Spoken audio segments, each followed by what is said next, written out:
தற்போது தமிழ் மாநில காங்கிரஸ் கட்சியின் தலைவர் திரு ஜி.கே. வாசன் நம்மோடு இணைப்பில் வந்திருக்கிறார். திரு ஜி.கே. வாசன், இன்று கூட, அதாவது நேற்று கூட தொலைபேசி அழைப்பில் நீங்கள் புதிய தலைமையோடு உங்கள் கருத்துக்களை பகிர்ந்து கொண்ட போது உங்கள் ஆழ்ந்த வேண்டுதல்களை ஜெயலலிதா அவர்கள் பூரண நலம் பெற்று திரும்ப வேண்டும் என்று தெரிவித்திருந்தீர்கள். அப்பொழுது நிலையில் நேற்றிரவு 11:30 மணிக்கு உயிர் பிரிந்திருக்கிறது என்ற செய்தியை எப்படி பார்க்கிறீர்கள்? உங்கள் எண்ண ஓட்டங்களை எங்களோடு பகிர்ந்து கொள்ளலாம். எதிர்பார்க்காத செய்தி. செல்வி ஜெயலலிதா அவர்கள் காலமானார் என்ற செய்தி அனைவரையும் வருத்தத்திற்கும் வேதனைக்கும் உள்ளாக்கி இருக்கிறது.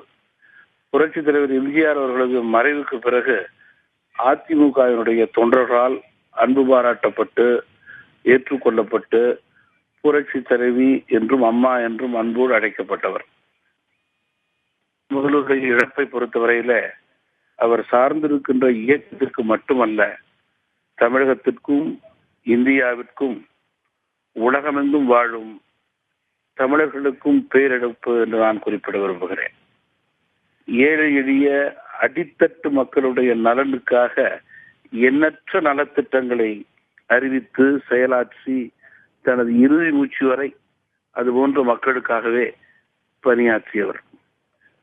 ஒரு சிறந்த தலைவராக, நிர்வாகியாக, எதற்கும் அஞ்சாது எடுத்த காரியத்தை முடிப்பதிலே தனக்கென்று ஒரு தனி பாதையை அமைத்து முத்திரை பதித்தவர்.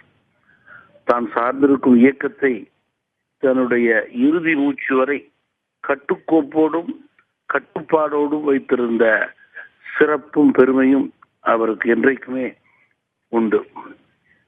தமிழகத்தினுடைய நலனுக்காக, உரிமைக்காக தொடர்ந்து போராடியவர். மக்கள் தலைவர் மூப்பனார் அவர்கள் 2001 மறைந்த பிறகு அப்பொழுது நடைபெற்ற பஞ்சாயத்து அமைப்பின் தேர்தலிலே நான் புதிதாக தேர்ந்தெடுக்கப்பட்ட தமிழ் மாநில காங்கிரஸ் கட்சியினுடைய தலைவர் என்ற முறையிலே தமிழக முதல்வரை அன்று சந்தித்து நீண்ட நேரம் உரையாடியதை இன்று நினைவு கூறுகிறேன். மக்கள் தலைவர் மூப்பனார் அவர்கள் ஒரு பேட்டியிலே குறிப்பிடும் போது, விடாமுயற்சிக்கும் தன்னம்பிக்கைக்கும் எடுத்துக்காட்டாக திகழ்பவர் என்று பெருமையோடு கூறியதை இப்போது நினைவு கூற விரும்புகிறேன்.